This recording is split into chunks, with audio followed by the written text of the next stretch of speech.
Osasun departamentuak koronavirusaren 275 kasu zenbatu ditu 3019 froga aztertu ondoren eta egindako PCR-etatik 8,8 positiboa eman dute. Lurrikara bat nabaritu da gauerdian Iruñerrian 4,6 indarrekoa, lurrikararen erdigunean Lizoinen izan da. Iruñeko udalak xaflak jarriko ditu etaren atentatuak izan ziren lekuetan biktimei duintasuna emateko helburuz.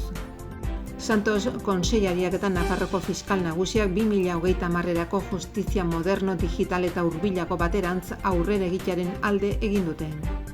Nafarroan abiatu da Euskaraldia, Nafarroko hainbat eragilek bat egin du azaroaren 20tik abenduaren 4 egingo den ariketa sozialaren 2. edizioarekin. Pirineos Lanuit dokumentalak iluntasun naturala aldarrikatu du ingurumena argi kutsaduraren aurrean babesteko elementu gisa. Iruñeko planetarioa gidatutako ekimenak mugaz bi aldetako Pirinetako hainbat eskualdetako babesa du. Larunbatean ilargiaren atzean estrenatuko da Maialen Diazen antzeslana. Udalak eta Nafarroko antzerki eskolak antolatzen duten aurrendako antzerki testuen lehiaketako irabazlea. Emanaldia 6:30 hasiko da Nafarroko antzerki eskolan.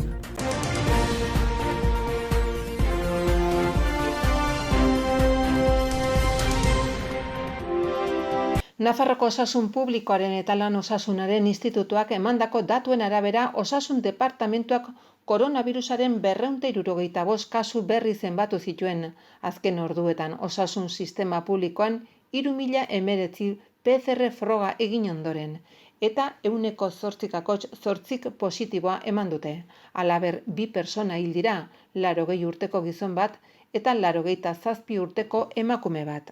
Gaiakin lotura duen beste gauz bat aipatu behar, Nafarroko ikastetxe sare publikoko eta itunpeko eskoletako 379 ikasle konfinamenduan sartu dira azken 24 orduotan. Covidaren kasu positiboak direla eta, zehazki 14 ikastetxetako 18 bizikidetza talde egonkorretako ikasleak dira. Une honetan guztira 1872 ikasle daude isolamenduan. Gauerdian indar ezberdinetako 30 bat lurrikara nabaritu dira Iruñerrian gehien bat, baina Nafarroko beste tokietan ere. Erdigunea Lizoin izan da eta indarsuena 4,6 gradutakoa antzeman da gaueko 12:02 zirela. Jarraian 4,4 gradutakoa eta beste 2, 3,8 eta 3,4 gradutakoa guztiak erran bezala Lizoinen kokatzen dira. Kalterik ez da izan, baina jendea izitu da. Iruñako udaltzainek dei asko jaso dituzte eta familia askok beldurraren eraginez erabaki dute gaua kanpoan pasatzea. Ez da azpiegitura kalterik izan.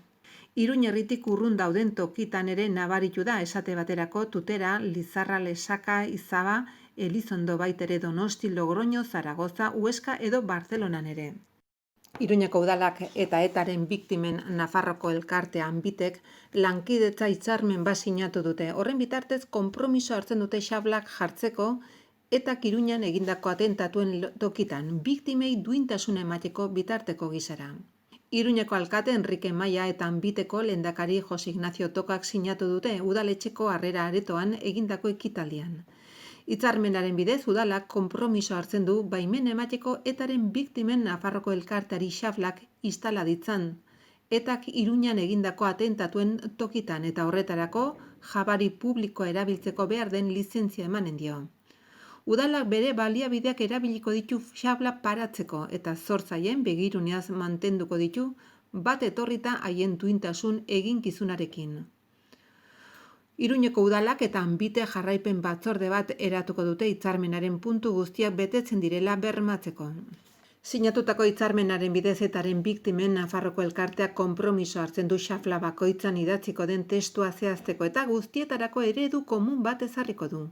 Anbiteko lehendakari Jose Ignacio Tokak azpimarratu du horrelako ekimenak lagungarri direla bera taldekide duen elkarte eta antzekoak dituzten helburua lortzeko eta uste du guztiok dugula bete beharra hala erakunde publikoak nola elkarte zibilek eta herritarrek onartezinaren normalizazioaren aurka borrokatzeko. Ekintza hau elkarteak ekintza terroristen inguruko informazioa datu eta kontzientziatzeko helburuak betetzeko egiten dituen bestelako ekintzei gehitu behar zaie besteak beste hitzaldi, solasaldi eta biktimen omenezko ekitaldiei. Eduardo Santos Migrazio Politiketako eta Justiziako Kontseilariak eta Jose Antonio Sánchez Nafarroko Fiskal Nagusiak 2030ko justizia modernoago, digitalago eta hurbilago baterantz aurrera egitearen alde egin dute. Hala adierazi dute biek atzo goizean egindako bileran eta kontseilariak fiskaltzaren 2019ko urteko memoria jaso du. Ekitaldi horre gainera Foru Gobernuaren justizia arloko ordezkariaren eta Nafarroko Fiskaltza Nagusiaren titulararen arteko topaketa erraisteko balio du. Nafarroko hainbat eragilek bat egin du azaroaren 20tik abenduaren 4 egingo den ariketa sozialaren 2. edizioarekin. Aho bizi eta belarri pres roletan parte hartzeko deia egin diote Nafar gizarteari antolatzaile eta sustatzaileek. Izen ematea zabalik dago. 100 entitatek eman dute izena Nafarroan ariguneak sortuz. Aurreko edizioan bezala 2 rol izango dituzte aukeran izena ematen dutenek. Belarri pres, beraiei euskaraz hitz egiteko eskatzen dutenak dira belarri pres. Euskara ulertzen dute eta beraiekin euskaraz aritzea nahi dute. Ulertzen duten guztiekin ez dute une oro euskaraz hitz egingo agian, baina ahal eta nahi duten guztietan egingo dute. Gakoa jokaeran dago eta ez gaitasunean. Aho bizi, euskaraz ulertzen duten guztiekin euskaraz egingo dute aho biziek. Euskaraz ulertzen ote duten ez dakinean lehen hitza beti euskaraz izango da. Mintzakideak euskaraz ulertzen badu euskaraz jarraituko dute beti. Gakoa ahal den guztietan euskaraz egitea da, jokaerak definitzen du rola alegia. 2018 urtean egin zen Euskaraldiaren lehen edizioan milaka nafarrek parte hartu zutela gogoratu dute antolatzaile guztira 22.000 lagun baino gehiagok jardun zutela aho bizi edo belarri pres gisara. 2. edizioan ere ariketako partaidei deia egiteaz gain, arrazoi batengatik edo bestearengatik lehen edizioan parte hartzerik izan ez zutenak parte hartzera animatu nahi lituzkela esan dute antolatzaileek. Parte hartzeko baldintzak aurreko edizioko berdinak direla azaldu da. Euskaraldian 16 urtetik gorakoek izen eman dezakete, helduen hizkuntza ohitura eta portaeretan eragitea baitu helburu ekimenak. Euskara ulertzeko gaitasuna gutxienez izan behar dute partaideek, baina hortik aurrera bakoitzak erabakiko du zein rol den berarentzat egokiena. Modu kontziente edo borondatezkoan hizkuntza ohiturak astindu edo euskararen erabilera aurrera pausak eman nahi dituzten lagunek 15 egunetan bete nahi duten rola erabaki eta izena mal izango dute azaroaren 20tik abenduaren 4 dagokien rolaren txapa jantzita ariketa egin ahal izateko. Izen emateko 3 modu daudela azaldu dute antolatzailek. Euskaraldia.eus webgunean, herrietako batzorde jarriko dituzten informazio gune eta mailetan, edo hurrengo egunetan euskaragarri egongo den telefono aplikazioan. Euskaraldia ariketa egiten den artean 100 izango dira Nafarroan ari guneak sortuko dituzte era guztietako entitateak. Aurtengo berrikuntza nagusia den ari guneen inguruko argibideak eman dituzte antolatzailek euskaraz lasai aritzeko guneak era guztietako entitatetan sortuko direla azaldu dute eta horren adibide modura enpresa, komertzioak, kultur eta kirol elkarteak, gizarte eragileak eta erakunde publikoak daudela aipatu da. Guztira, ia 600 zentrotan sortuko dira ari guneak Nafarroko entitatek Euskaraldiaren edizionetan.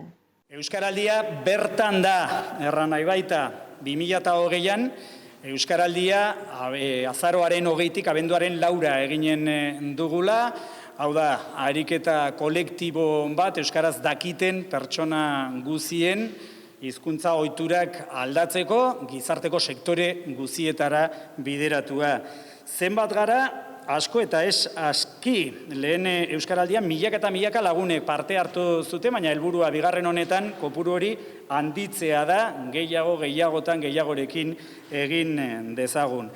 Berriz prest zara, esan bada zabalik da, gizabanako bezala, hobizi zein belarri prest moduan izena emateko epea, eta horixe da, gaurko ekitaldi honen, helburu nagusia, hori jakinaraztea, eta Nafarroan euskaraz dakiten guzio, gonbidatzea, herritar guzia gonbidatzea, Euskaraldian parte hartzera. Berriz diot, gehiagotan eta gehiagorekin egin dezagun.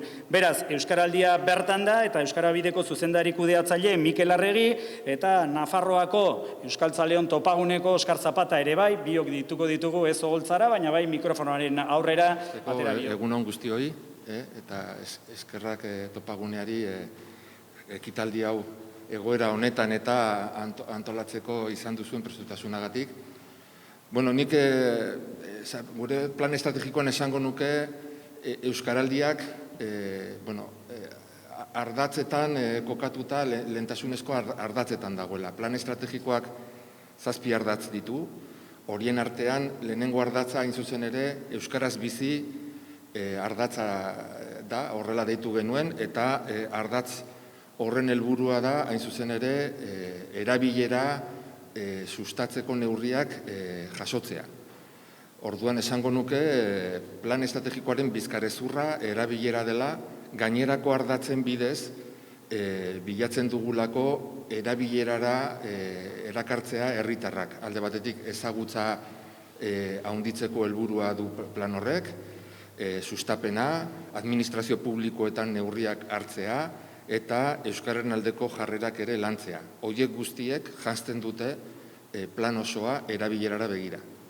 Eta orain bigarren plan estrategikoa prestatzen ari gara eta garbi dugu erabilerak eta topagunearen eta euskaraldiaren helburu garbia hori denez, izango dutela toki sendoa eta garrantzitsua hurrengo plan estrategikoan ere.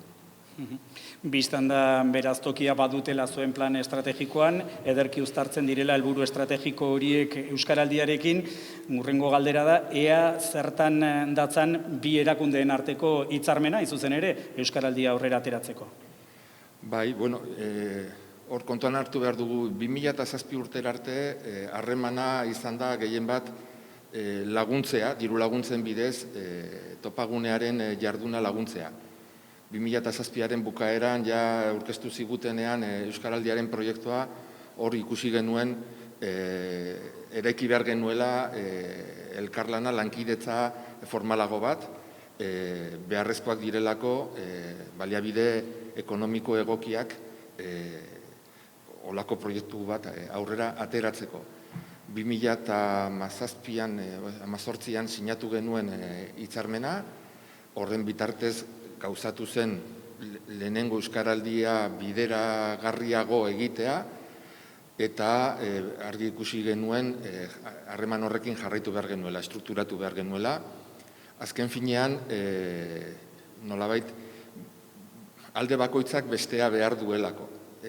Administrazio edo erakunde publikoek kanpainak egin ditzakegu, baina herritarrengana iristeko herri erakundeak eta gizarte ekimeneko erakundeak beharrezkoak dira. Eta bestetik, noski, gizarte erakunde horiek behar dute babes egokia eta segurtasun nahikoa haien politikak eta planak aurrera ateratzeko. Lehen Euskaraldiaren berrikuntza edo berrikuntzetako bat izan zen hain zuzen ere elkarlan hori, administrazioen eta herri ekimeneko euskalgintzaren artekoa eta gaurko ekitaldira etorri zara horren garrantzia nabarmentzeko asmoarekin, ezta?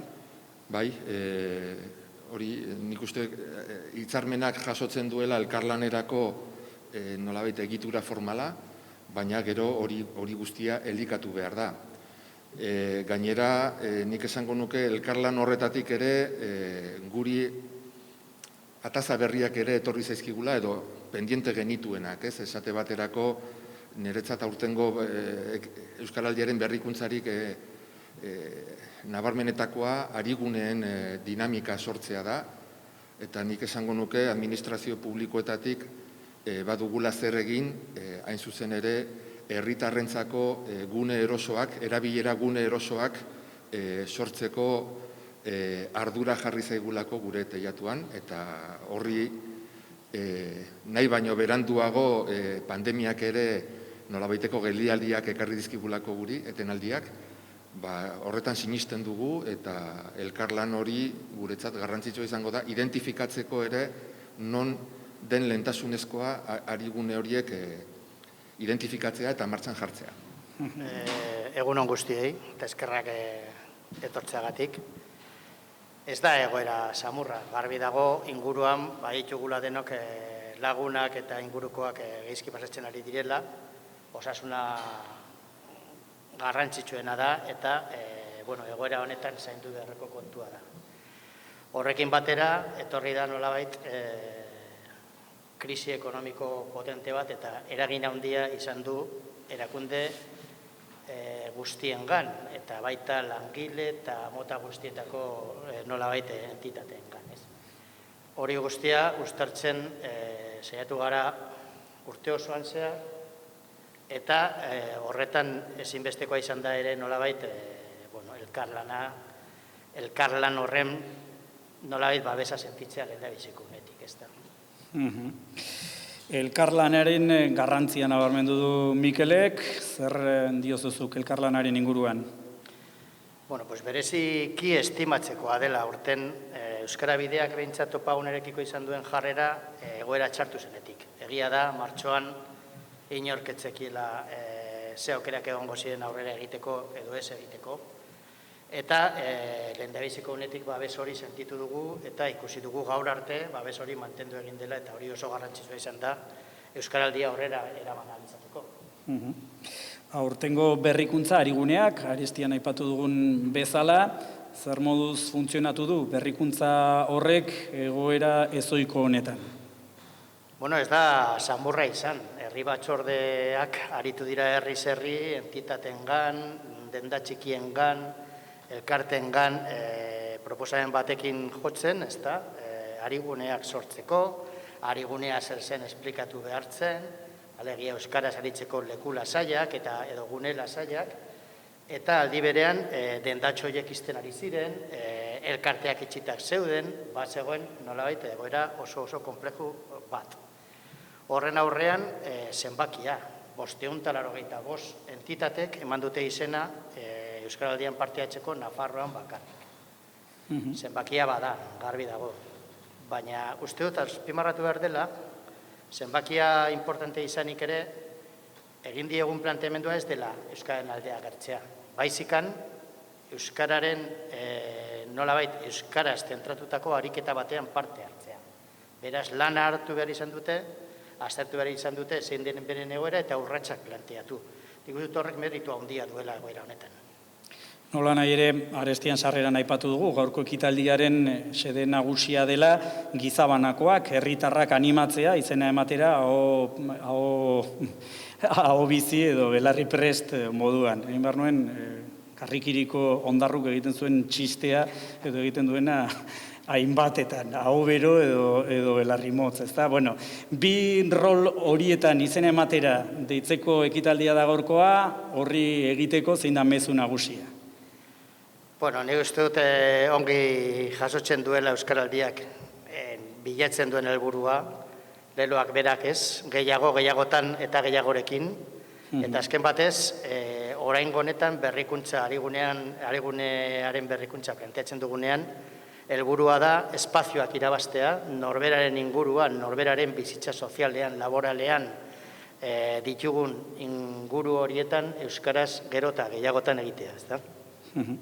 Arestian eman duzu daturen bat, ariguneekin loturikoa, horren kontura ezin alderaketarik egin duela 2 urteko Euskaraldiarekin, aldiz gizabanakoekin, herritarrekin, bai, badakit alderaketa guztiak direla gorrotagarri, baina kasu honetan zer diote zenbatkiek? 2018koak ditugu, Euskal Herri mailako zenbakia ikaragarria da, 225.000 lagun baino gehiago eman zuten izena, hau bizi belarri prest jokatzeko, Nafarroan 22.000-tik gorak eman zuten izena, eta esango nuke Nafarroan oso importante izan duzen herri batzordeen eraketa, bai? Ez da egon eskualderik, herri batzorderik izan ez duenik. Ez 2018 eta ez da 2020. 2020an berriro eskualde guztietan sortu dira Euskaraldia batzordeak, eta herriak hasi zirenean izena ematen eta ematen zalantza horretan ibili baginen ere, azken datuak esaten dute aurrekoan, baina 3 herri gehiago eman dutela izena, alegia 120 herrik. Erraz esaten da, gauzak horrela, ze itxura hartzen diozu bigarren Euskaraldi honi? Oso ona. Esan dezagun egoera oso zaila dela, bai, badakigu gizartean zein egoeretan gauden, eta hori guztia kontuan hartuta nik uste dut itxura ona hartzeko motiboak bai ditugula. Antzematen ari gara ilusioa, bai, Euskaraldiaren inguruan ilusioa berpizten ari dela, eta uste dut hori oso garrantzitsua dela. Zertan lagundu dio Euskaraldiak Arrasate okindegiei aurrera egiten Euskararen erabilpen honetan? Entitate bezala, euskera... Nik uste dut, hurbiltzen bazara pixka gehiago, beto entzunen dela. Euskerak azkenean saltzen du, eta gu entitate bezala Euskaraldian sortzen duzun, bezeroarekin sortzen duzun konplizitate hori eta giro hori eta urtean behin edo lortzen baduzu mantentzea, bezero hori bezala, ez dakit nola esan, ez dakit, txinbarkatu. Bezeroa, Euskararen bitartez, bezero horri arreta hobea ematen diozula, ez da? Bezero euskaldun horri. Eta sortzen duzu bezeroa eta langile bezala sortzen duzu hor konfidantza handi bat, ez dakit nola esan. Ederki adirazi duzu. Ederki adirazi duzula, oso ongi azaldu duzula. Eta hori gaina, urtean zehar hori nabaritzen da. Azkenean zu begiratu behar duzu, ze gauza honak dituen. Eta gainera konfidantza hori ematen duzu, eta gero euskaraz hitz egiteko lasaitasuna eta hori hartzen duzu fideltasun hori bezeroarekin, ez? Ederki, Maria Arrasate okindegietatik, Guarte Arte Museotik, Ugarte, familiakoa duzun museoa, nola den kontua, oski? Bai, familiako. Hor nun bai. Zero da bai. Bueno, broma da, biztan denez, hor zuzendaritza kolegiatu mankomunatu bat daukazue, oso lan interesgarria egiten ari zarete, eta zergatik erabaki duzu Euskaraldian parte hartzea?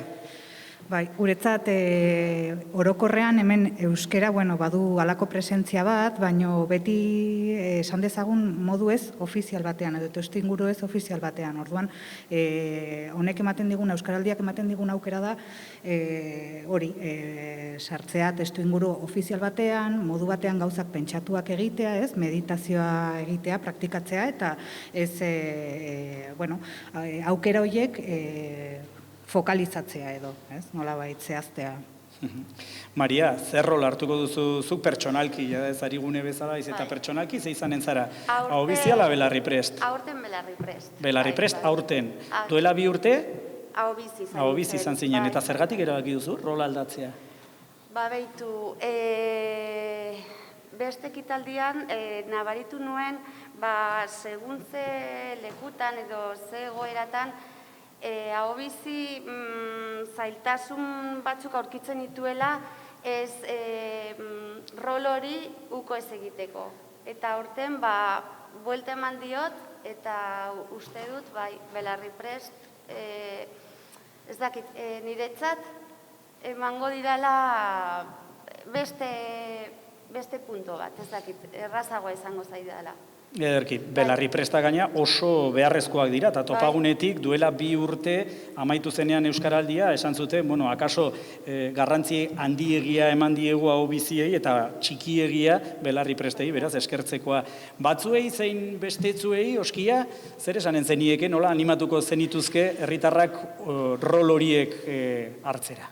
Bai, nik gehien bat pensatzen dut hemengo erabiltzaile ez, hemen sortzen den komunitate artistiko horretan ez, eta uste dut Euskal Sorkuntza eta Euskal Sorkuntzaren inguruan gertatzen diren gauza horiek guztiak hemen Nafarroan ere garrantzitsuak direla ez, agian beste adibidez Euskal Autonomia Erkidegoan errazagoak dituztela, sorkuntza euskeraz egiteko, eta hemen orain arte zailagoak izan direla. Honek ematen digu aukera ederra ez, sorkuntza praktikatzeko euskeraz, ez? Oski, arte, Maria Arrasate estimatua dago, nago 2 emakume indartsu eta jator hauek ere txaloak merezi dituztela.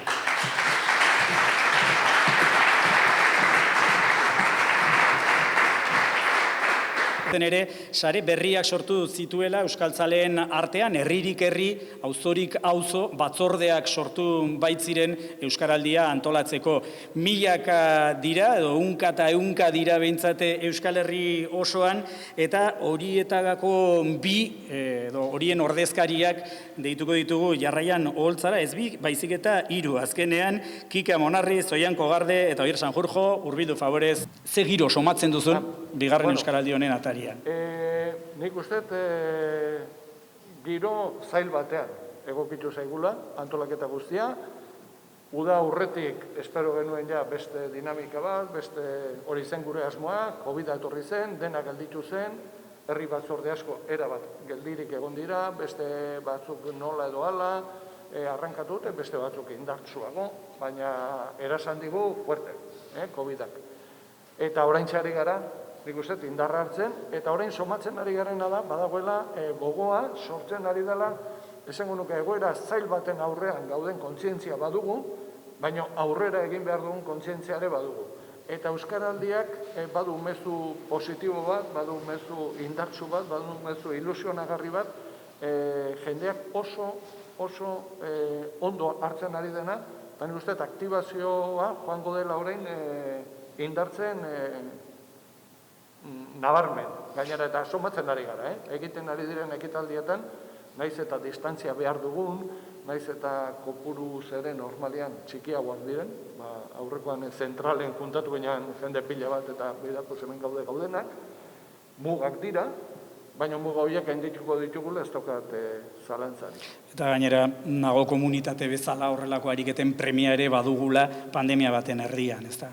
Baina uste premia, badago premia bat mugitzeko, badago premia bat aktibatzeko, badago premia bat ere komunitatea sentitzeko, elkarren babesa egiteko, eta nik uste Euskaraldiak ere oso bat egiten duela, gaur egun oso premia asko ditugun balio batzuekin. Eta da elkarren babesa, da gertutasuna, 0 kilometroa. Guzti hori ere bada, eta hori nabaritu dugu ere, hainbat herritako, hainbat komertzioetan ere, nabaritu esatea, jontxo, badau, helduleku bat, bada pixkat herritarrak ere animatzeko eta benga, euskara zein behar dugu, baina euskara zein behar dugu gure komertzioetan, zein behar dugu gure auzoan, zein behar dugu gure inguruan, ez?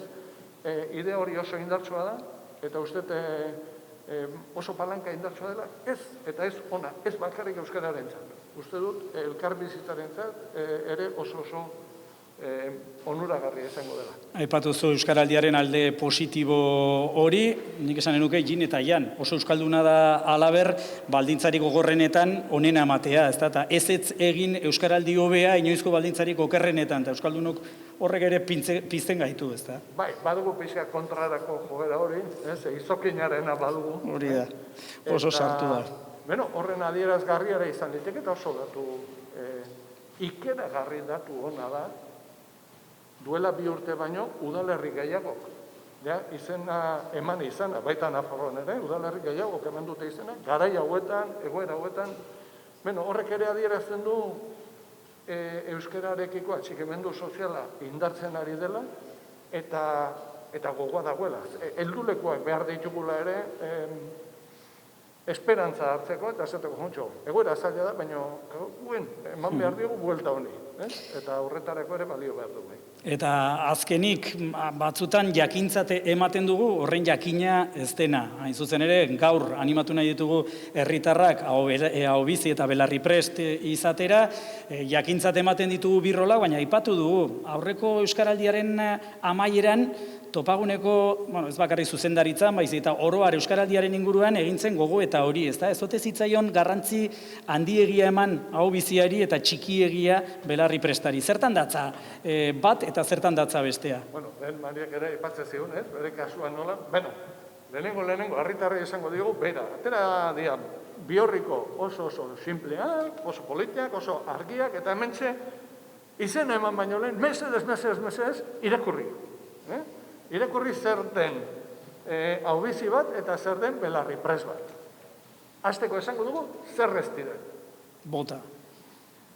Bi roloiek ez dira euskera mailaren neurgailuak. zu euskara gutxiago jakinda izan zaitezke hau bizi, eta euskara gehiago jakinda izan zaitezke belarri prest. Ez da hori. Bigarrena, denak gara belarri prestak, denak. Denak gara belarri prestak. Parte hartuko dugu guztia belarri prestak gara. Eta belarri presten artean badira batzuk hau bizi rol hartuko dutenak. Rolak zergatik, bi. Egoera desberdinetan bizi garelako, maila diferentea dugulako, baldintza diferentetan bizi garelako, aldartea ere ez daukagulako beti eta denok berdina, eta orduan hau da progresio bat. Eta progresio horretan bakoitzak hartu behar du egokien bete dezakeen rol hori. Belarri prestak, hau izitik hasiko naiz, berba da, hori delako exigentena, nola baita esateko. Hau biziak zerrein behar du, euskeraz. Baina magoste honetan euskeraz, lehen hitza denekin, Eta gainera ulertzen balin baute segi, aguantau, hortxe.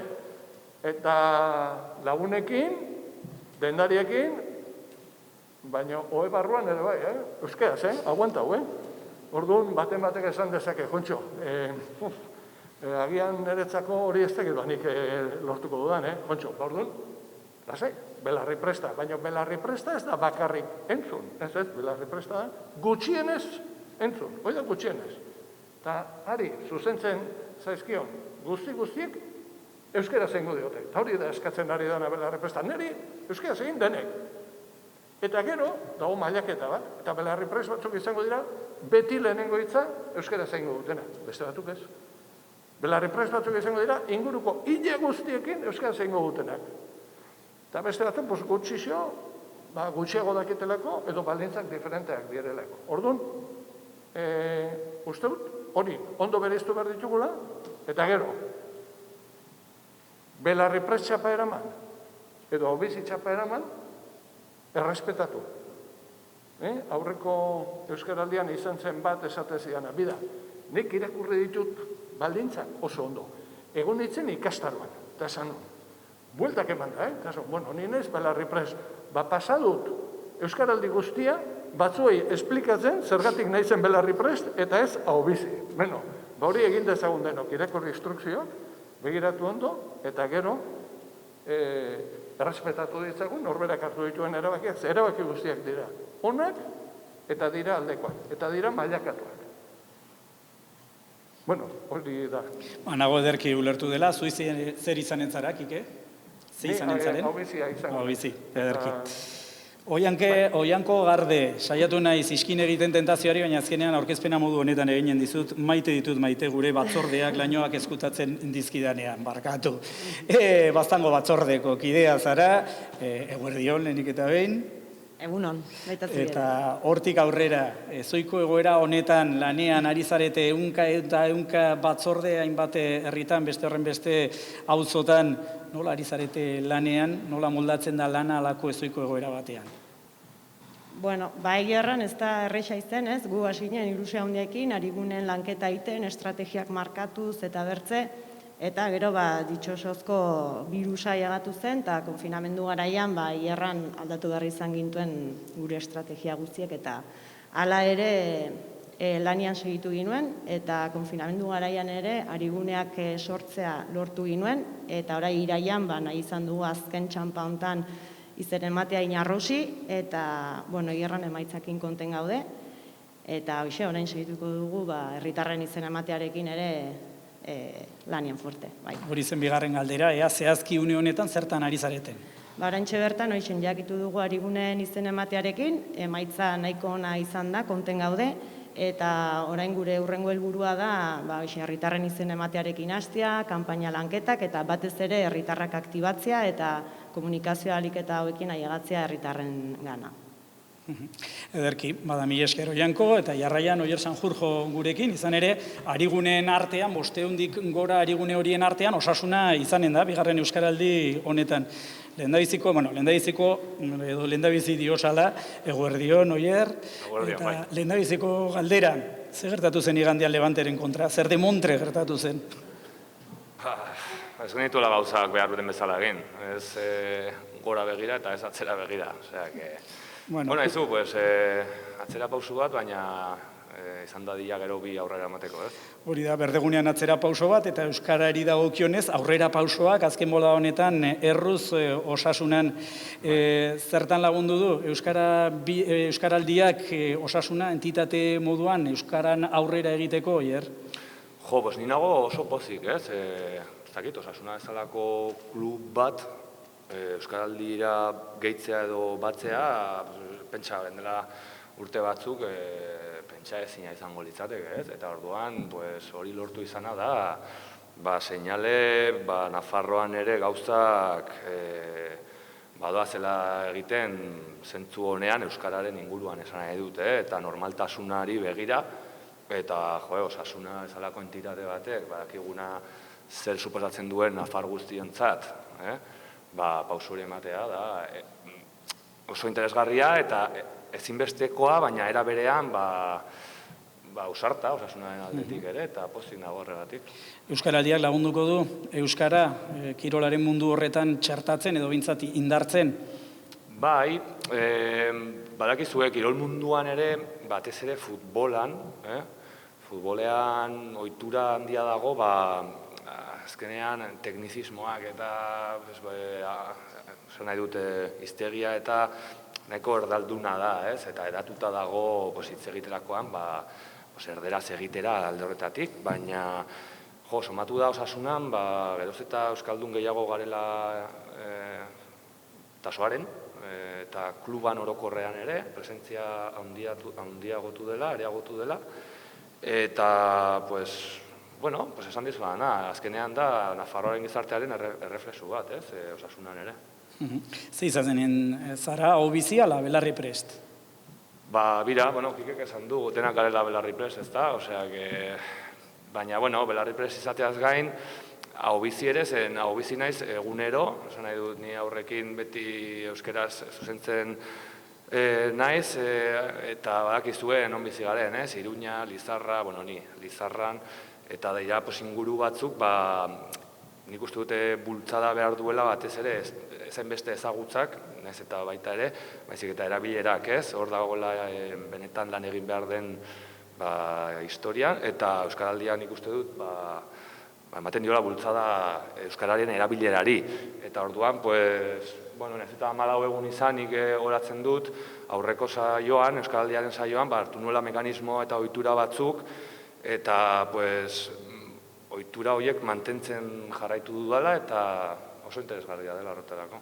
Guztiz interesgarria, badakigu non bizizaren, topo egin dugu hainbatetan aldezarrean eta topo egin dugun aldiro, edo gehienetan aurrekin zinen, seme alabekin, eta euskaraz ari zinen, beraz hori ziurtatzen aldugu, esan edo notario bat bagina bezala ziurtatzen aldugu. Baina esan nahi dut hori, ni aurrekin noski euskaraz ez, baina aurrak ere, azkenan erdal giro batean bizi gara, Iruña bezalako hiri batean, Lizarra bezalako ingurune batean, ez eta euskaldun gehiago garen, eta ezagutza maila ere areagotzen ari den, baina horregat esaten duen, handikap hori dela erabilarena, eta euskaraldiak horretan laguntzen duela.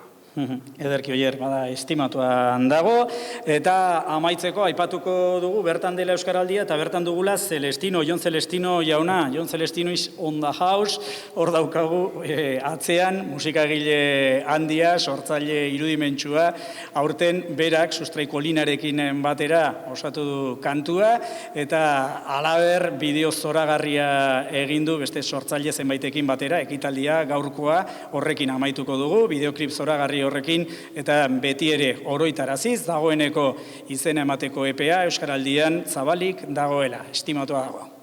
Iruñeko planetarioan Pirineos Lanuit dokumentala aurkeztu da. Ikus-entzunezko horrek urtean, 100 igoera duen argi kutsadurak ingurumenean duen eraginaren inguruan ohartaraztea du xede.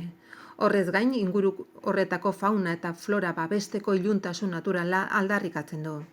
Proiekzio izen bereko mugaz gaindiko proiektuaren ekintzetako bada, Pirinioetako paisaia partekatzen duten Frantzia eta Espainiako erakundeak biltzen dituena. Nafarroko lehendakaria Maria Txibitek ikus-entzunezko dokumentalaren aurreko emanaldian izan da. Dokumentori funtsezko divulgazio elementu bihurtu nahi da, bai astronomoentzat bai herritarrentzat oro har. Dokumentala full dome formatuan grabatu da planetarioetako kupuletan eman alizateko. Eta ildo horretan gauean argi gehiago izatea beti onena ez dela azpimarratzen du. Izan ere, izarrak ikustea eragozteaz gain, osasunean ere eragina du eta animalia eta landare espezie askoren portaera aldatu egiten da argi artifiziala egotzeagatik. Errealitate horren aurrean Txibite lehendakariak herritarrak animatu ditu energia modu kontzientean eta kontrolatuan erabiltzera. Aldaketa klimatikoak gure gazten etorkizuna modu itzulezinean konprometitzea nahi ez badugu behintzat. Azaldu duenez, argi kutsadurak banan-banan tratatzea gomendatzen dute, berezitasunak ditu, baina planetaren arazo orokorrean sartzen da. Hori dela eta iraunkortasunaren alde elkarrekin lan egitea aldarrikatu du.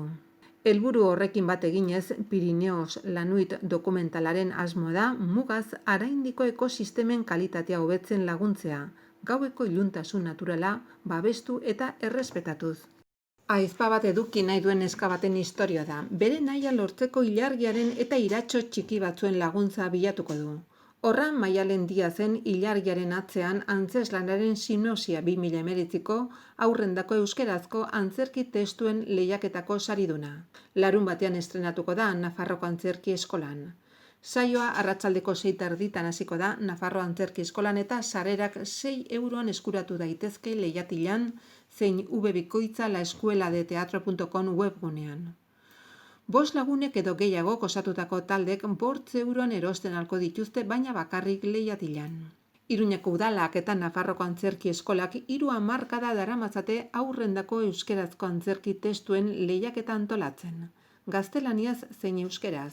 Helburu hartuta aurrei zuzendutako dramaturgia sustatzea, antzerki garaikidea sendotzen eta bultzatzen laguntzea, eta haurtzarotik antzerkigintzaren aberastasun kultural eta artistiko handitzea. Lehiaketa irabaztearen ospeaz gain, sariaren barruan obraren ekoizpen ere sartzen da, antzeslana taula gainean antzesteko.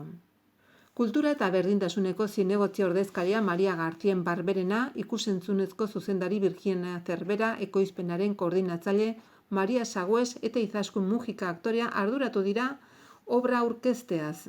Zeinak gaur egun halako ekitaldietan beharrezkoak diren prebentzio eta segurtasun neurri guztiak hartuta eszenaturako baita. Normalean, euskerazko modalitatean saritutako lanaren estrenaldia astez zaindu partean izan ohi zen, baina aurten COVID-aren osasun krisi dela eta urrira arte atzera.